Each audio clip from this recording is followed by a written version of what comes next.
आज मैं आप लोगों को पैसों से संबंधित, धन से संबंधित और इच्छा पूर्ति से संबंधित जो चीज़ें होती हैं उसको आप कैसे अपनी कुंडली में देख करके समझ जाएं, इसी के बारे में बताऊंगी कि अपनी आर्थिक स्थिति, जो धन वाली स्थिति होती है या जीवन में जो एक कंफर्टेबल जो लाइफ होती है वो मिलेगी कि नहीं मिलेगी या किस लेवल की मिलेगी, उसको आप कैसे जानें अपने आप से, इसी विषय पर बात करूंगी।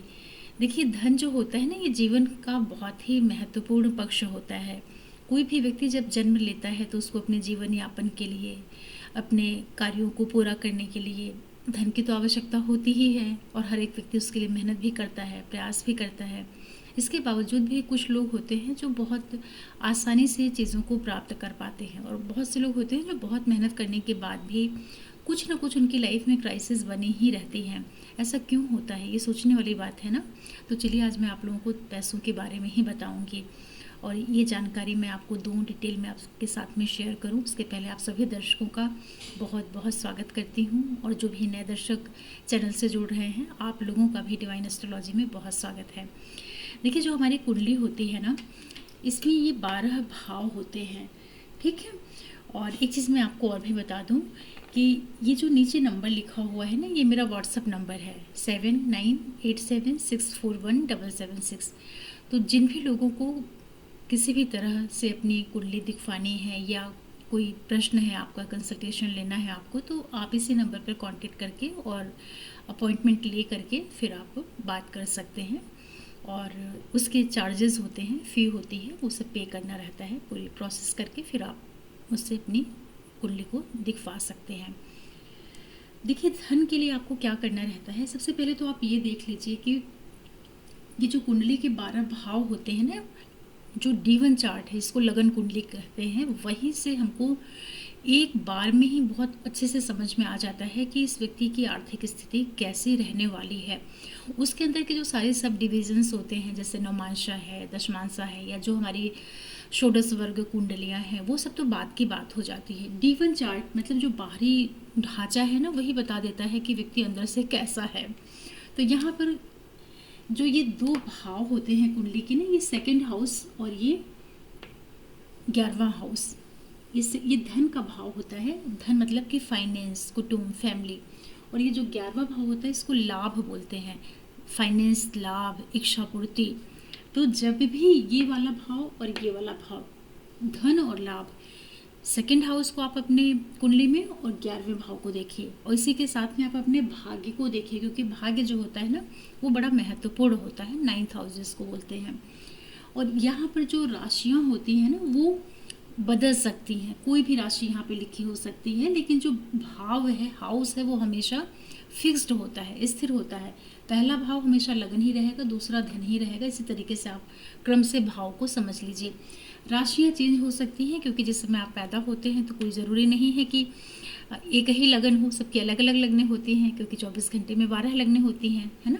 तो इस तरीके से आप समझिए। तो आप हमेशा देखा करिए कि जो सेकेंड हाउस होता है और 11th हाउस और भाग्य, इसका जो लॉर्ड प्लैनेट हो और कारक गुरु को भी देखना चाहिए, क्योंकि गुरु हमें धन देते हैं, क्योंकि वो भाग्य के भी मालिक होते हैं।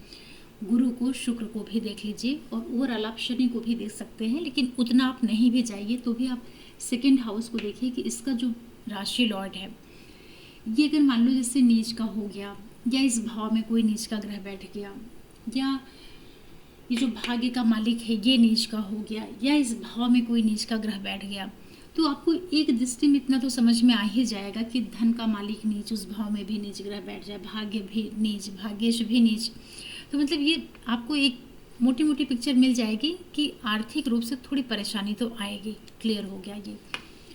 लाभ की स्थिति को देखिए। लाभ का मतलब होता है कि आप मेहनत करके जो कुछ जनरेट कर रहे हैं, ठीक है।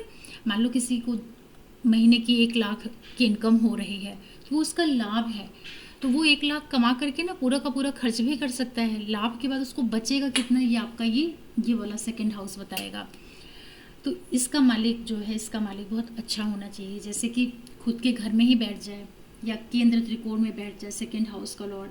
भाग्य का मालिक भाग्य भाव में ही बैठ जाए, या केंद्र त्रिकोण में शुभ स्थिति में बैठ जाए, तो ये बड़ा अच्छा संकेत देता है कि व्यक्ति के पास धन तो आएगा, पता चल जाता है, ठीक है।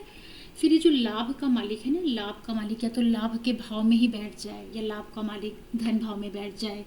जो केंद्र और त्रिकोण के हाउसेज हैं, पहला, चौथा, पांचवा, सातवां, 10वां, 9वां, या इसी भाव में बैठ जाए, तो ये भी संकेत करता है कि व्यक्ति को धन तो मिलेगा ही। ठीक है, तो आपने इसको देख लिया, इसको देख लिया और इसको देख लिया। तो यदि आपका second house, 9th house, 11th house बहुत अच्छे से है, वहाँ पे अच्छे ग्रह बैठे हैं, उस हाउस का जो लॉर्ड है वो भी बहुत वेल प्लेस्ड है, किसी तरह के अफ्लिक्शन में नहीं आ रहा है, तो ये संकेत करता है कि आपको बहुत अच्छा पैसा मिल सकता है। अगर आपके सेकेंड हाउस का और 11th हाउस का आपस में राशि परिवर्तन हो जाए, राशियाँ एक्सचेंज हो जाए, ये भी एक अच्छा संकेत देती हैं कि धन तो व्यक्ति को मिल सकता है। कई बार आपने देखा होगा ना कि कुछ लोग बिल्कुल भी डिजर्व नहीं करते, बहुत ज़्यादा उन्होंने पढ़ाई भी नहीं किया, बहुत मेहनत भी नहीं कर रहे हैं, फिर भी वो बड़ी वेल ऑफ लाइफ जीते हैं। तो वो उनकी डेस्टिनी है, पास्ट लाइफ कर्मा है उनका, जो कि उनको एक ऐसे घर में जन्म हो गया कि पेरेंट बहुत अच्छे हैं या कुछ मिल गया उनको अपने परिवार से, तो वो सारे पक्ष होते हैं। वहाँ पर सेकेंड का और 11th का बहुत बड़ा रोल होता है, और भाग्य जो होता है वो हमेशा अच्छा रहता है, सपोर्टिंग रहता है, तो व्यक्ति को लाभ होता है। ठीक है, अब कब आपको खराब, ये तो आपने समझ लिया, लेकिन अब आप ये भी देख लीजिए साथ में कि जैसे जो गुरु ग्रह है कारक, आप गुरु को देखिए कि गुरु आपका कहीं अच्छी जगह बैठा है, केंद्र में, त्रिकोण में, सेकेंड हाउस में, ये लाभ के भाव में, तो ये भी आपको दिखाएगा कि आपकी स्थिति कैसी है। जैसे मान लो गुरु आपके सेकेंड हाउस में ही बैठ गया, तो ये चूंकि कालपुरुष में ये वृषभ राशि होती है, ये धन का भाव है, गुरु यहाँ का कारक भी होता है, तो वहाँ बैठेगा तो आपको धन दिलवा देगा, क्योंकि वो अर्थ त्रिकोण को, दूसरे, छठे और 10वें भाव को नक्षत्रों से एक्टिवेट कर देगा। तो कारक अगर आपका शुभ है, अच्छी स्थिति में बैठा है, तो वो भी अपने आप में एक संकेत देता है कि हाँ आपकी आर्थिक स्थिति अच्छी रहने वाली है। ठीक है, गुरु जो है जैसे सेकंड में बैठ जाए, 11th में बैठ जाए, 9th हाउस में चलो बैठ जाए, चतुर्थ में बैठ जाए, लगन में बैठ जाए, पंचम में बैठ जाए, तो ये कहीं ना कहीं से कनेक्ट होगा, तो ये भी धन को दे सकता है। कारक को इसलिए देखना चाहिए ना कि कारक व्यक्ति के, जैसे मान लो आप धन का विचार कर रहे हैं, तो सेकंड हाउस और 11th हाउस ने आपको ये संकेत कर दिया, और 9th हाउस ने, कि आपको आर्थिक स्थिति अच्छी रहेगी।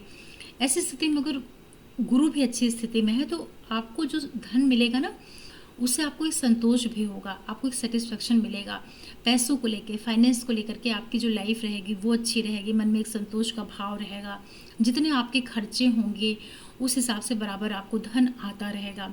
तो देखिए सबसे अच्छी स्थिति तो यही होती है कि जो भी आपके खर्च हैं, खर्च का मतलब ये नहीं कि अनावश्यक खर्च बेहिसाब आप कर रहे हैं, लेकिन जो जायज़ खर्च हैं, जो ज़रूरी हैं जीवन के लिए, घर है, मकान है, पैसे हैं, बच्चों की पढ़ाई हो जाए, एजुकेशन हो जाए, आप उनका विवाह कर सकें, मतलब जो इम्पोर्टेंट खर्चे हैं, एटलीस्ट जीवन इतना तो होना चाहिए ना कि व्यक्ति बिल्कुल हैंड टू माउथ है, लोगों के आगे उसको हाथ फैलाना पड़ रहा, मांगना पड़ रहा है भाइयों बहनों से, रिलेटिव से, एटलीस्ट वैसी स्थिति तो ना रहे ना।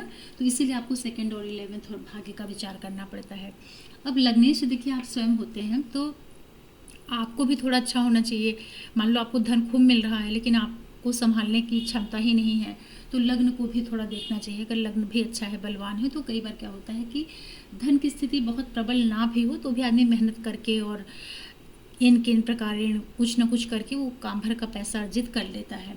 लेकिन जो अथाह धन मिलता है वो तब मिलता है, बहुत अच्छा धन लाभ तब होता है जब सेकंड का और 11th का और भाग्य का मालिक कहीं एक साथ बैठ जाए, केंद्र में, त्रिकोण में बैठ जाए, या एक साथ लाभ यहीं बैठ जाए या यहाँ बैठ जाए, मतलब कि लाभ धन एक साथ हो जाए, या लाभ धन यहाँ हो जाए, भाग्य और लाभेश और धनेश एक साथ यहाँ बैठ जाएं, त्रिकोण में बैठ जाएं, या केंद्र में बैठ जाएं, या लाभ के भाव में बैठ जाएं, या पंचम में बैठ जाएं, तो ये जो संकेत है ना, क्योंकि केंद्र त्रिकोण शुभ भाव माने जाते हैं, तो ऐसी स्थिति में एक अच्छे धन का संकेत मिलता है। फिर आप उनके नक्षत्रों को भी चेक कर लीजिए। नक्षत्र तो खैर बात की चीज़ है कि वही प्लैनेट जो है वो नवमांश कुंडली में जाके किस नक्षत्र में पड़ रहे हैं, उससे भी प्रभाव पड़ता है। लेकिन D1 चार्ट आपको इतना तो क्लियर कर देगा कि आपके पास धन तो रहेगा।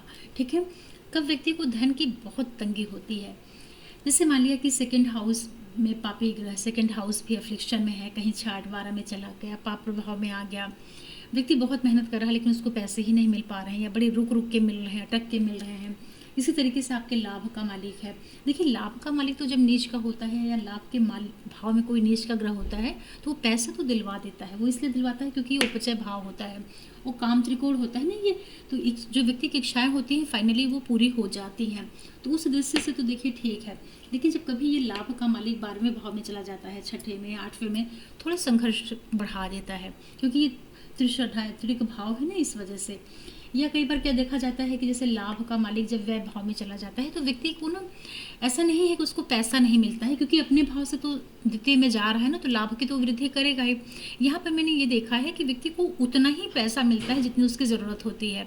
मतलब पैसा एक तरफ आया नहीं कि दूसरी तरफ उसके खर्चे बने हैं, या उसके पैसे का, इनकम का संबंध जो हो कहीं दूर स्थान से जो करके हो जाता है। तो जब भी आप धन का विचार करिए तो 2nd हाउस, 11th हाउस और 9th हाउस, इनको आप जरूर देखिए। भाग्य का मजबूत होना बहुत ज़रूरी होता है। हालांकि धन भाव को मारक भाव भी बोलते हैं, ये भी एक तरीके से मार्केट की तरह ही काम करता है। मतलब पैसे आते हैं तो व्यक्ति थोड़ा आलसी हो जाता है या बेहिसाब अपने ऊपर खर्च कर रहा है या कुछ भी गलत उल्टा सीधा खा रहा है, इसलिए इनको बहुत अच्छा भाव, स्वास्थ्य की दृष्टि से आपको संभल के चलना पड़ेगा। लेकिन अगर आपका भाग्य अच्छा रहेगा, भाग्य भाव में शुभ ग्रह, योग कारक ग्रह बैठ जाए, तो ये सारे संकेत करते हैं कि आपको भाग्य से धन आएगा ही आएगा। ऐसा इसलिए भी हो जाता है क्योंकि ये भाग्य आपका अच्छा है, मतलब कि आप पिछले जन्मों में बहुत अच्छा कर्म करके आए हैं, ठीक है। और तो इस तरीके से आप इनको कनेक्ट करके देख लीजिएगा।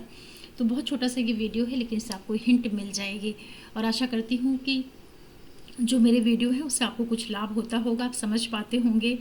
और आप लोग कमेंट ज़रूर किया करिए, मैं प्रयास करती हूँ कि उसका सभी के कमेंट्स का मैं रिप्लाई करूँ। और आप सबके सपोर्ट के लिए बहुत बहुत थैंक्स। और फिर मैं कोई वीडियो लेकर के आऊँगी, तब तक के लिए ओम नमः शिवाय, नमस्ते।